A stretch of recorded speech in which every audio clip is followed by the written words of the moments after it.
America दुनिया का सबसे ताकतवर देश, खुद को सुपर पावर मानने वाला और पूरी दुनिया की अर्थव्यवस्था को अपनी उंगलियों पर नचाने वाला।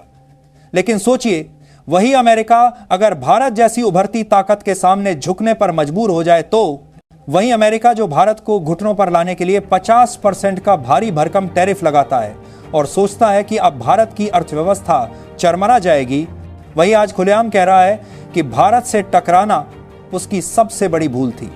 यह कहानी किसी फिल्म से कम नहीं लगती, लेकिन हकीकत यही है और इस हकीकत ने पूरी दुनिया के समीकरण बदल दिए हैं। दोस्तों, अगर आपको सच में लगता है कि अब वक्त आ गया है दुनिया की असली राजनीति को समझने का और अमेरिका की दादागिरी का सच जानने का, तो इस वीडियो को आखिर तक जरूर देखिएगा। यकीन मानिए, एक एक सेकंड आपके रोंगटे खड़े कर देगा। और हां, अगर आप भी चाहते हैं कि भारत की आवाज और बुलंद होकर पूरी दुनिया तक पहुंचे, तो अभी चैनल को सब्सक्राइब कीजिए और बेल आइकन दबाइए ताकि देश से जुड़ी हर बड़ी खबर सबसे पहले आप तक पहुंचे। दरअसल राष्ट्रपति डोनाल्ड ट्रंप ने अचानक एक ऐसा फैसला लिया जिसने भारत ही नहीं बल्कि पूरी दुनिया को हिलाकर रख दिया। उन्होंने भारत से आने वाले सामान पर सीधे सीधे 50% का टैरिफ ठोक दिया। यह टैरिफ सिर्फ कागजी धमकी नहीं था, बल्कि लागू भी कर दिया गया। इसमें भारत की एक्सपोर्ट इकोनॉमी की रीढ़ मानी जाने वाली चीजें शामिल थीं: कपड़े, आभूषण, जूते, खेल का सामान, फर्नीचर और केमिकल्स। ट्रंप का मकसद साफ था, भारत की कमर तोड़ दो ताकि वह रूस के साथ खड़े होने की जरूरत न करे और अमेरिका के इशारे पर चले। लेकिन ट्रंप प्रशासन यह भूल गया कि यह 90 के दशक का भारत नहीं है, यह नया भारत है, आत्मनिर्भर भारत, जो संकट को अवसर में बदलने की ताकत रखता है। अमेरिका का इरादा यह था कि भारत की अर्थव्यवस्था बुरी तरह हिल जाएगी, कंपनियां तबाह हो जाएंगी और सरकार मजबूर होकर अमेरिका की शर्तें मान लेगी। लेकिन हुआ ठीक उल्टा। ट्रंप के इस फैसले के 24 घंटे भी नहीं बीते थे कि व्हाइट हाउस से एक ऐसा बयान आया जिसने पूरी दुनिया को हक्का बक्का कर दिया। अमेरिकी वित्ती ने 2005 की है, नाम को और का जन के लिए करते पर हर्षार जन के करते होगा, एक भी दो को ही पूरा बहुत होगा। साथ ही साथ और विधारी कर दिया। मंत्री स्कॉट बेसेंट कैमरे पर आए और कहा, भारत के आगे झुकने के अलावा कोई विकल्प नहीं है। दोस्तों, यह कोई मामूली बयान नहीं था, ये उस बौखलाहट और डर की निशानी थी जो भारत ने अपनी गुप्त रणनीतियों से अमेरिका के दिल में बैठा दी थी। भारत ने इस संकट को सिर्फ झेला ही नहीं, बल्कि उसे एक सुनहरा अवसर बना दिया। दरअसल भारत कई सालों से एक ऐसे आर्थिक चक्रव्यूह पर काम कर रहा था जिसकी भनक किसी को नहीं लगी थी, और जब अमेरिका ने टैरिफ लगाया तो भारत ने उसी चक्रव्यूह को एक्टिवेट कर दिया। यह चक्रव्यूह 3 बड़े हिस्सों में बंटा हुआ था। पहला, डॉलर को बायपास करना, दूसरा, निर्यात के बाजार का विकेंद्रीकरण करना, और तीसरा, अमेरिका की सप्लाई चेन पर अपनी पकड़ को हथियार बना लेना। सबसे पहले बात डॉलर की। पूरी दुनिया जानती है कि अमेरिकी डॉलर वैश्विक व्यापार का बादशाह है। कोई भी देश चाहे अनचाहे डॉलर पर निर्भर रहता है और अमेरिका इसी ताकत का इस्तेमाल करके हर देश को अपनी मर्जी से झुका सकता है। लेकिन भारत ने इस खेल के साथ जूद है नई 1919 को समझ लिया। भारत ने अमेरिका के टैरिफ को एक बहाना बनाकर ब्रिक्स देशों ब्राजील, रूस, चीन और दक्षिण अफ्रीका के साथ मिलकर रुपये में व्यापार को आगे बढ़ा दिया। अब भारत रूस से तेल रुपये में खरीदेगा, ब्राजील से सामान्य रुपये में खरीदेगा और चीन के साथ भी डॉलर की जगह रुपये का इस्तेमाल करेगा। यह कदम सुनने में जितना आसान लगता है, उतना ही खतरनाक था अमेरिका के लिए। अमेरिकी वित्त मंत्री स्कॉट बेसेंट से जब इस बारे में पूछा गया तो उन्होंने मीडिया के सामने कहा कि उन्हें फर्क नहीं पड़ता कि रुपया रिजर्व करेंसी बने या न बने। लेकिन दोस्तों, उनकी आंखों और उनकी बॉडी लैंग्वेज ने सब कुछ बयान कर दिया।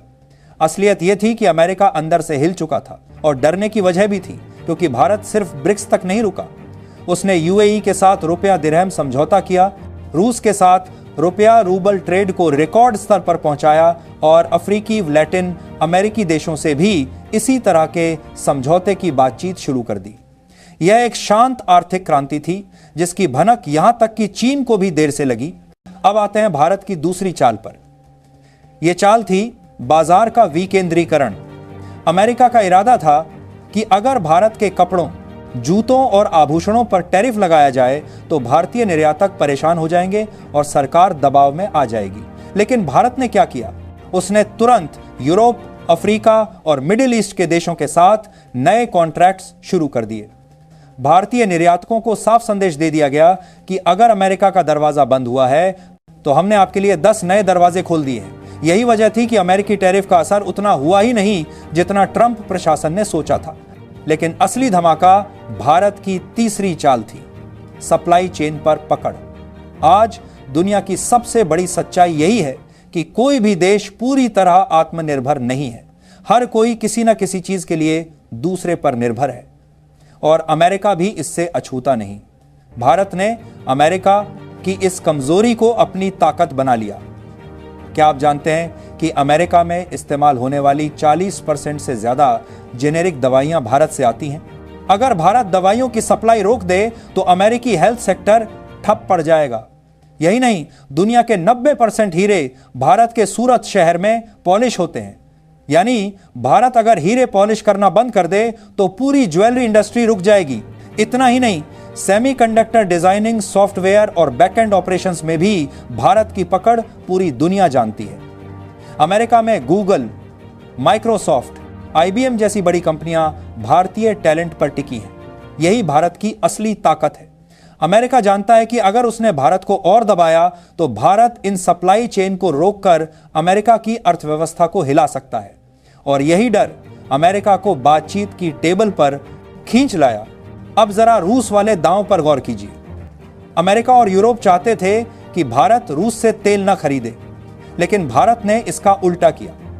उसने रूस से सस्ता तेल खरीदा, उसे गुजरात की जामनगर जैसी रिफाइनरियों में प्रोसेस किया और फिर वही तेल यूरोप और यहां तक कि अमेरिका को ही महंगे दामों पर बेच दिया। सोचिए, अमेरिका और यूरोप जिनके लिए भारत रूस से तेल खरीदना गुनाह था, वही भारत उनके ही घर में बैठकर उन्हें माल बेच रहा था, और वो भी ऊंचे दामों पर। यह किसी जीनियस बिजनेस मॉडल से कम नहीं था। भारत को दोहरा फायदा मिला, अपनी जरूरतें सस्ते में पूरी हुईं और साथ ही अरबों डॉलर का मुनाफा भी हुआ। अब सवाल उठता है कि जब भारत में इतनी सारी चालें चल दी तो अमेरिका का क्या हाल हुआ? दोस्तों, अमेरिका बुरी तरह फंस चुका था और मजबूरी में उसके वित्त मंत्री को कैमरे पर आकर कहना पड़ा कि भारत के आगे झुकने के अलावा कोई रास्ता नहीं है। यह बयान अमेरिका की सबसे बड़ी हार की स्वीकारोक्ति थी। इस पूरे खेल से हमें यह सीख मिलती है कि भारत अब सिर्फ एक बाजार नहीं है, बल्कि एक ग्लोबल प्लेयर है जो खेल के नियम भी खुद बना सकता है। अमेरिका की धमकी भारत के लिए वरदान साबित हुई। इसने भारत को अपनी ताकत परखने का मौका दिया और दुनिया को दिखा दिया कि भारत अब किसी भी दबाव में झुकने वाला नहीं है। अब आगे क्या होगा? क्या अमेरिका अपनी गलती मानकर भारत के साथ बराबरी का समझौता करेगा या फिर कोई नई चाल चलेगा? यह तो वक्त बताएगा। लेकिन इतना तय है कि भारत ने अमेरिका को उसके ही खेल में मात दे दी है। आज की दुनिया में यह साफ हो गया है कि भारत को कम आंकना सबसे बड़ी भूल है।